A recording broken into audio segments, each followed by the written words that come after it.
us on this Friday. A Warren police officer has been shot and wounded early this morning by carjacking suspects. Those suspects also got into a shootout with Detroit police, and all of this comes just 2 days after a Detroit police officer was killed in the line of duty. Special live Team 7 coverage in the air and on the ground this morning. Glad to have you with us. Yes, and we do want to tell the Chrysler workers they're asking them not to try to go pick up their checks in the 8 Mile and Mound Road area. They're saying that they are not going to be distributing checks this morning. At Warren Truck Assembly, that is closed today, so be aware. Got some storms rumbling through here. Yeah, we can hear the rain on the roof here. It's going to be a wet start to the weekend, but it will get better, and it's going to warm up in a big way. We'll talk about it coming up in just a bit. Oh, yeah, and we do have a rollover accident on I-96. I'll tell you about that, give you the details coming up. All right, well, let's get to the news. A swarm of police officers from at least 5 different cities are on the scene right now in the 8 Mile Mound area, where they believe 2 of what may be 3 suspects, one of whom shot apparently a Warren police officer. It's believed these men are hiding out somewhere around the Chrysler plant. You're looking right now at Chopper 7 video taken at 7 Mile and Gratiot, where the suspects first opened fire on Detroit police following a carjacking. The police cruiser is riddled with bullets, but luckily no officers were wounded at that location. 1 of 3 suspects was shot there. The other 2 took off into Macomb County. We have live Team 7 coverage on this developing story. Channel 7 Action News reporter Bill Proctor is live outside the Chrysler plant for the very latest. Bill? Mary, here at 8 Mile and Mount Elliott is where all of it came to an end. Right over there next to the Detroit Command Center is the Burgundy Sable.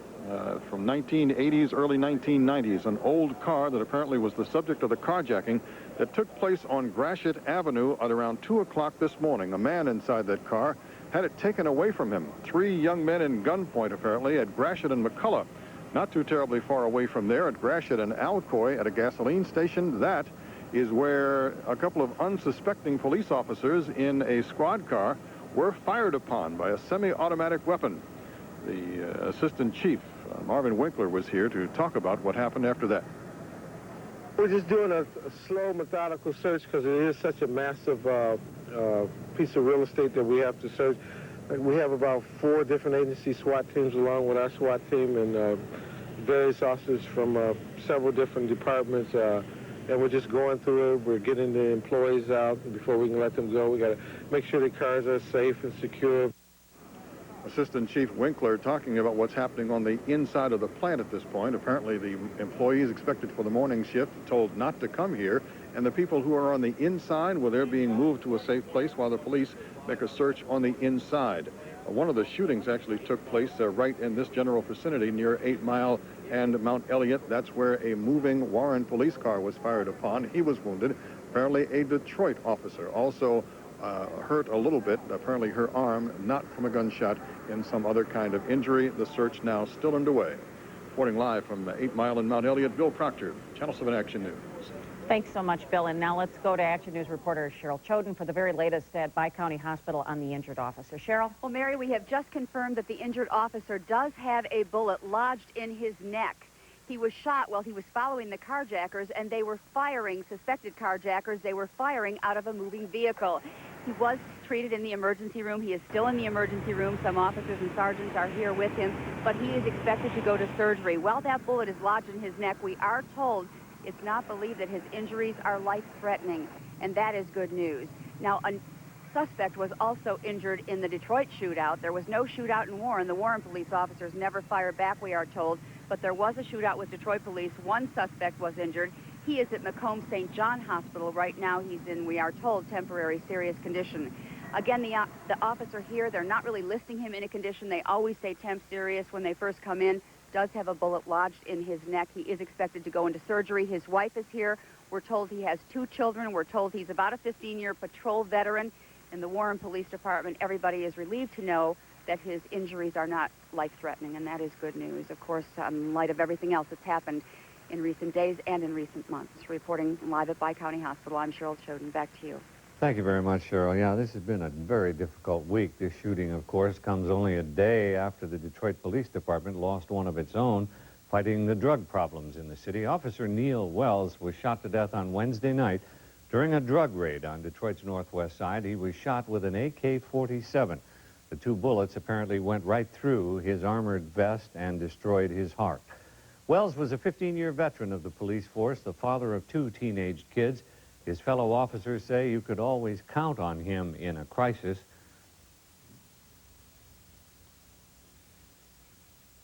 And 3 men are behind bars in connection with Officer Wells' murder. The 21-year-old suspected shooter is expected to be arraigned later today on murder charges.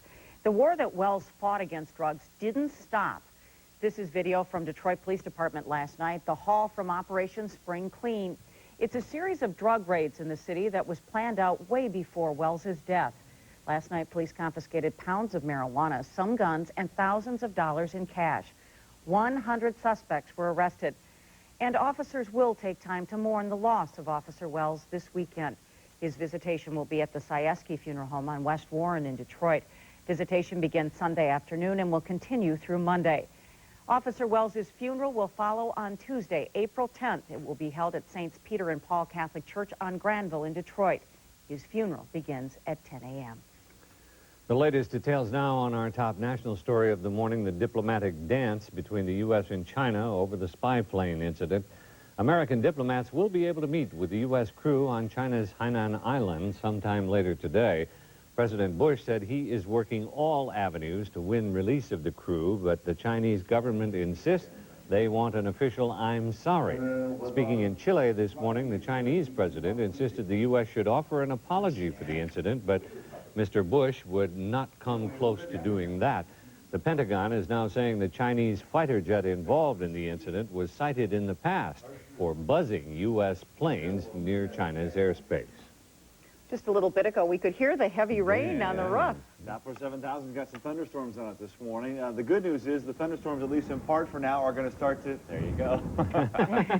Oh, we have friends in the audio booth this morning. We've got a couple of thunderstorms moving through right now. There's a line, as a matter of fact, that's kind of pushing most of the rain out of here.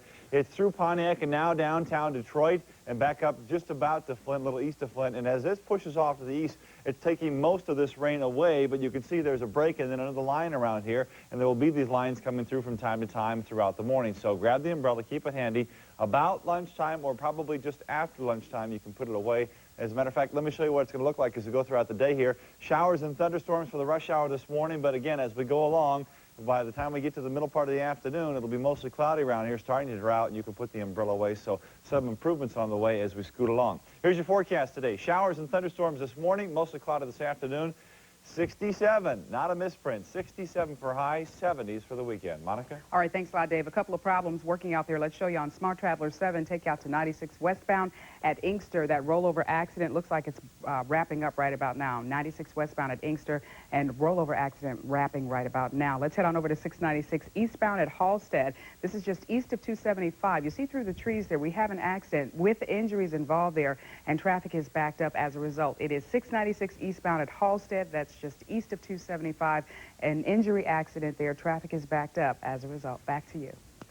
Thank you, Monica. Well, 9 minutes past the 6 o'clock hour. Is your money working to keep you financially secure? If you don't know, you probably want to stay tuned because our money expert is going to join us a bit later on. Plus, we'll be rejoining ABC News for the latest business headlines. And up next, in light of all the school violence recently, do you think the lines of communication between parents and kids is improving or deteriorating? We'll talk with an area youth counselor coming up. Plus, a live update from Chopper 7 on our breaking news situation. A Warren police officer has been shot.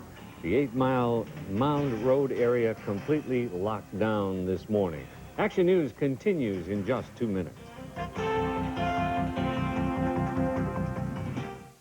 This portion of Action News is brought to you by the Michigan Department of Career Development. Explore new opportunities by calling Michigan Works at 1-800-285-WORKS. Career Development works.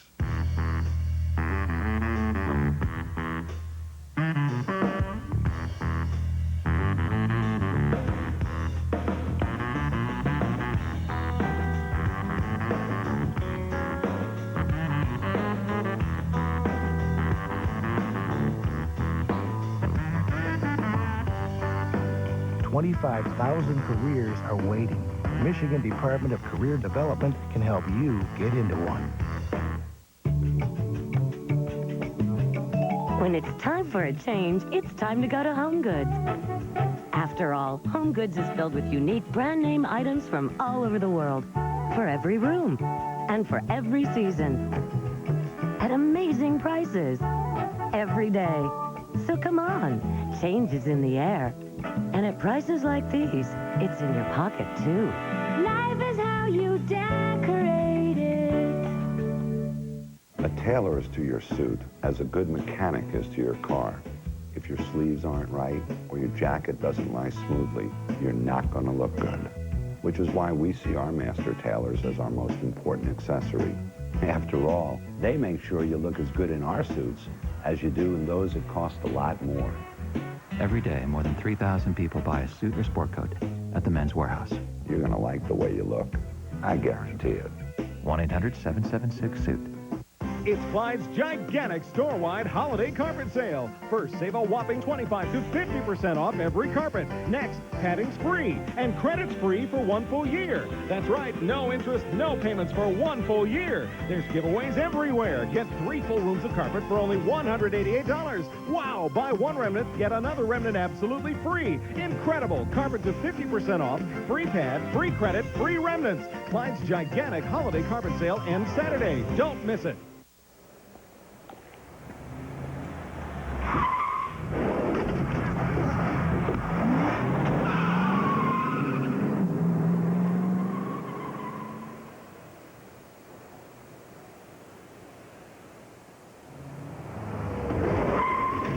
Sorry about that. Our mistake. Sorry. The new Passat. It only looks like $1 million. The Channel 7 Morning Traffic Report is sponsored by Wallside Windows. Most preferred, most referred for over 57 years. Call 1-800-521-7800. Wallside Windows. Welcome back, everybody. It is now 12 minutes past 6 o'clock. Captain Dennis Newbacher, Chopper 7, live over the scene of our breaking news story. A Warren police officer has been shot. The search is on for suspects. Dennis, what can you tell us? Well, working in this Warren truck assembly plant here right along 8 Mile between Mound and Van Dyke, as Bill Proctor has been talking about. And this location right here is near Sherwood and 8 Mile Road. But I don't think I've ever seen this much presence of police in a long time here in any situation that we've ever covered from Chopper 7. There are police cars all over the place, and they're surrounding the plant here. This is the Warren truck assembly plant, and the first shift obviously is not going to be able to get in this morning and work here at the plant, nor will folks be able to get their paychecks. At least that's so far. You won't be able to get your paychecks. The first shift is not working here at the Warren truck plant. The Stampede plant is still open, but not the Warren truck plant. But all the entrances are covered by police and exits, and they're examining cars that are entering and exiting the facility. They're talking to the workers here as well, keeping things up to date here at the plant. We'll do so as well, Mary, from Chopper 7 as the morning rolls along.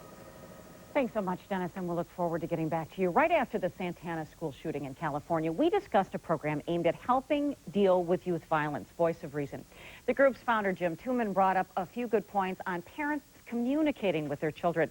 Well, we have asked Jim to come back, and Jim, here we are talking about more violence right there with the police shooting. It's right in our face every single day, Mary. And how do we open those lines of communication between parents and children and start talking about the real issues? It's unprecedented now in terms of lack of grounded values. Parents can't, it's so fluid out there, parents can't get a hold on it. So the best way to do that is to create some sort of a safe environment in the home. And the way that I want to give some skills building this morning because we've got such a small amount of time. I developed a concept called the 30-second care session. Let's presume that you're a parent and you see your son or daughter and it looks like they're having some problems. And you go up to them and you ask them. And let's presume that at that moment they're so overwhelmed that they want to tell you what's going on inside. And you say to them, well, if you want to talk about it some more, let's get together at a later date. And let's presume that, you know, you haven't fulfilled your obligation as a parent in terms of that commitment. Mm-hmm. So here's the skill building. You store what your kid has said to you at that moment and revisit that back 2, 3, 4 weeks down the road and ask your kid, you know, what's going on at school? What kind of problems did you have? And this way you're able to really cut through the trust issue that kids find with parents that's difficult because you remembered and you cared. And that's basically what kids are looking for right now. And you paid attention to what they were actually saying. And you paid attention. And in this world of anonymity where kids are screaming out to be noticed, to be cared about, this is so vital. It's so vital in a family environment. There's a program out there called Communities in Schools that I'm really high on.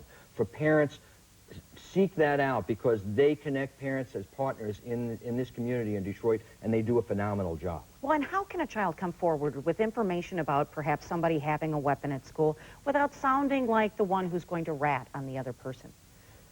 The more real a parent is, and last time I tried to open up myself to share that with you, the more real a parent is, the more that a child is able to step forward and feel safe enough to tell a parent what's going on inside. I mean, these days, it is so challenging for parents. It didn't come with an owner's manual, and we're struggling out there to try to figure out what to do. And everybody's got an answer here and an answer there. It gets down to some basic issues. Do I care about you? Do you care about me? How do we translate that? Thanks so much, Jim Tooman, for joining us this morning. Thank you so much, Mary. Eric? Well, let's get right to the weather, because it's weathering out there. Very good point. Yes, it is. Doppler 7000's got a lot of action on it. There are some breaks here and there, but where it's raining pretty good, as a matter of fact. And let me show you the big blob, so to speak, that is to the east, in the eastern part of the city, is light to moderate rain, but there are some thunderstorms, as you can see, around Detroit, just in the southern part of Macomb County, then back up also in Lapeer County. And as we shift back to the west as well, Lansing's getting another batch.